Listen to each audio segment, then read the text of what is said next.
আমি শুধু বলতে চাই আগামীর বাংলাদেশটা কেমন হবে। আমি বলি আরেকটা লড়াই হবে ইনশাআল্লাহ। একটা লড়াই হয়েছে ফ্যাসিবাদের বিরুদ্ধে, আরেকটা লড়াই হবে দুর্নীতির বিরুদ্ধে ইনশাআল্লাহ।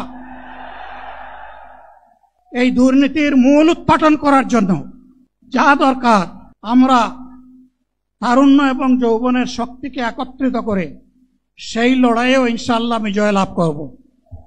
প্রিয় ভাইয়েরা,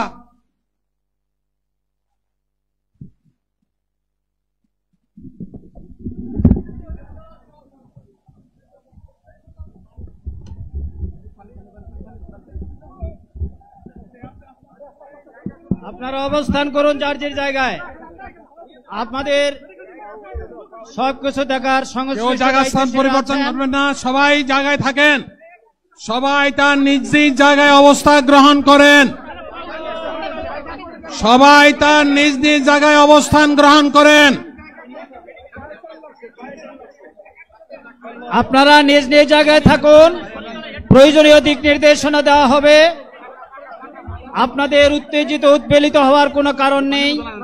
মহান রাব্বুল আলামিনের একান্ত মেহেরবানিতে আমাদের প্রোগ্রাম আলহামদুলিল্লাহ, শুকরান, আলহামদুলিল্লাহ কাসিরান। সম্মানিত ভাইয়েরা, আপনারা সম্মানিত ভাইয়েরা, আল্লাহ রাব্বুল আলামিনের রসের মেহমানিতে এই গরমের কারণে মাহফিল মুহতারাম আমিরে জামাত অচিরেই সুস্থ হয়ে যাবেন ইনশাআল্লাহ। আমি আল্লাহ তাআলার শুকরিয়া আদায় করি, আল্লাহ তাআলার শুকরিয়া আদায় করি আবার আপনাদের সামনে দাঁড়াতে পেরেছি।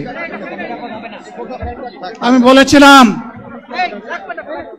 দুর্নীতিমুক্ত বাংলাদেশ ইনশাআল্লাহ সবাইকে নিয়ে আমরা গড়ব। আমরা কথা দিচ্ছি বাংলাদেশ জামাত ইসলামী যদি আল্লাহ তাআলার মেহেরবানি এবং সরকার জনগণের ভালোবাসা নিয়ে সরকার গঠন করে,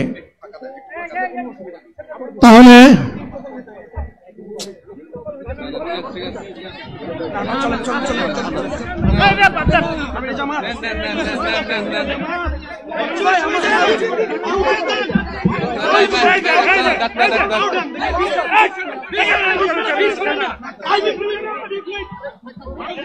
আপনারা নিজ নিজ জায়গায় অবস্থান করুন। আমাদের স্বেচ্ছাসেবকগণ আছেন, সংশ্লিষ্ট বিভাগের দায়িত্বশীলরা আছেন, তারা প্রয়োজনীয় ব্যবস্থা নেবেন। কারো মাইকের সামনে আসার দরকার নেই।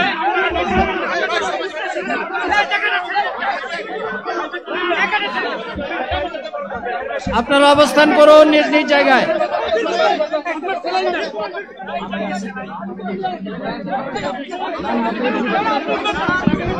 সবাই মেহেরবানি করে শান্ত হয়ে বসুন, শান্ত হয়ে বসুন, শান্ত হয়ে বসুন। বক্তব্য পড়ে ফেলেন আপনারা সকলে। আমিরে জামাত একটুখানি অসুস্থ হয়েছেন, গরমের কারণে হয়েছে, কিন্তু উনি বারবারই চেষ্টা করছিলেন বক্তব্য দেওয়ার জন্য। ডাক্তাররা বলছেন ওনার আর বক্তব্য রাখা ঠিক হবে না। ওনার যে বক্তৃতা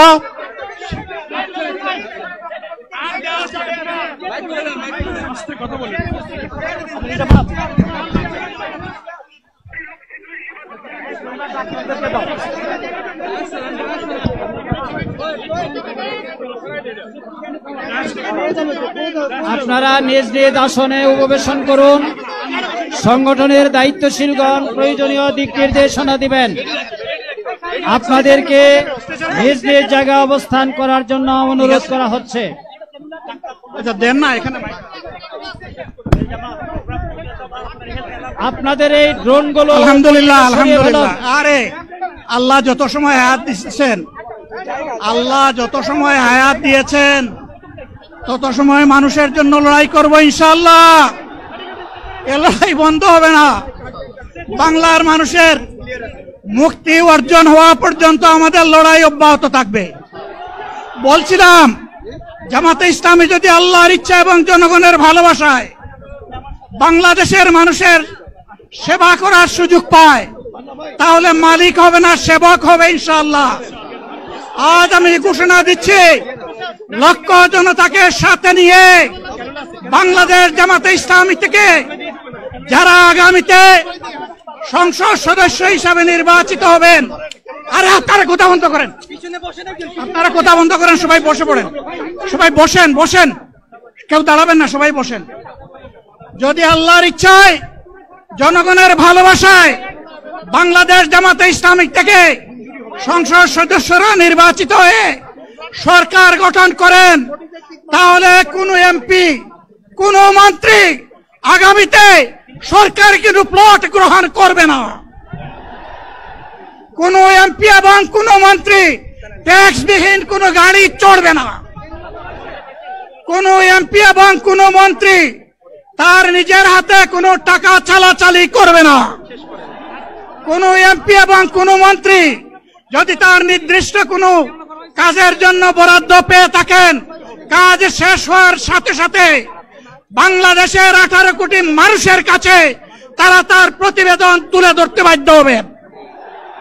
সম্মানিত বন্ধুগণ, চাঁদা আমরা নিব না, দুর্নীতি আমরা করব না, চাঁদা আমরা নিতে দেব না, দুর্নীতি আমরা সহ্য করব না। এই বাংলাদেশটাই আমরা দেখতে চাই। যুবকদেরকে আমরা স্পষ্ট ভাষায় বলতে চাই, বন্ধুগণ, তোমাদের সাথে আমরা আছি। আমি আজকে জামাতের আমির হিসাবে এখানে কথা বলতে আসিনি। আমি এসেছি বাংলাদেশের 18 কোটি মানুষের একজন হয়ে কথা বলতে। আমি শিশুদের বন্ধু, আমি যুবকদের ভাই,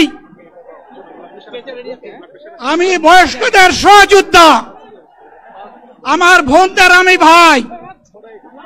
সুতরাং তাদের মুক্তির জন্যই আমি দায়িত্ব নিয়ে আজকে এখানে দাঁড়িয়েছিলাম।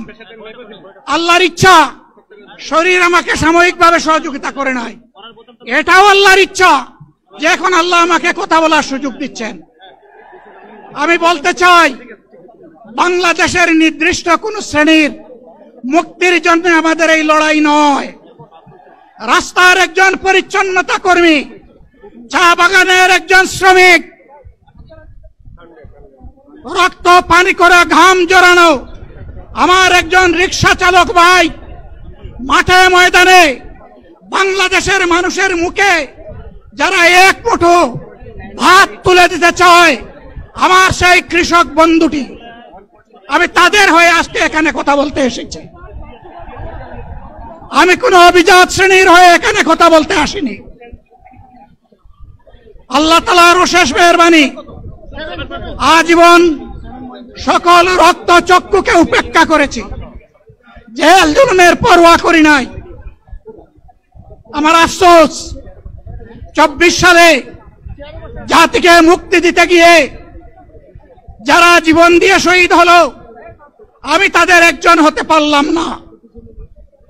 আপনাদের কাছে দোয়া চাই, ইনসাফের ভিত্তিতে একটি দেশ গড়ে তোলার জন্য আগামীতে যে লড়াই হবে, আমার আল্লাহ যেন সেই লড়াইয়ে আমাকে একজন শহীদ হিসাবে কবুল করেন।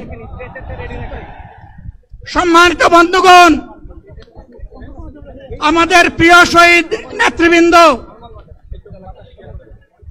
2006 সালের 28 অক্টোবর থেকে শুরু করে পল্টন গণহত্যা, শাপলা গণহত্যা, সারা দেশের গণহত্যা, পিলখানার গণহত্যা, 24-এর গণহত্যা, এই গণহত্যা যারা করেছে তাদের সকলের বিচার বাংলাদেশের মাটিতে নিশ্চিত করতে হবে।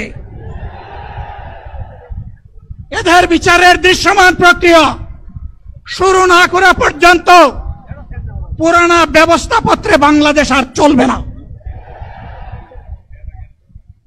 এতগুলো মানুষ এমনি এমনি জীবন দেয় নাই,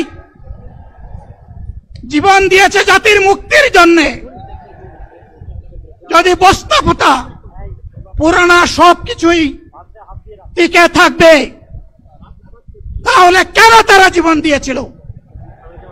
যারা ওই বস্তাপচা ব্যবস্থাপনায় বাংলাদেশকে আবার গড়তে চান, তাদেরকে আমরা বলি, জুলাই যুদ্ধ করে যারা জীবন দিয়েছে আগে তাদের জীবনটা ফেরত এনে দেন। যদি শক্তি থাকে ফেরত এনে দেন।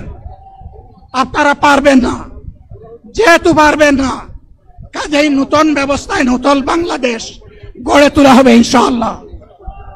শিশু, কিশোর, যুবক, মা, বোন, শ্রমিক, ছাত্র, জনতা, ব্যবসায়ী, সবাইকে যেই দেশ, যেই সংবিধান, যেই রাষ্ট্র নিরাপত্তা দিতে পারবে, সেই নতুন বাংলাদেশ আমরা গড়ে তুলতে চাই।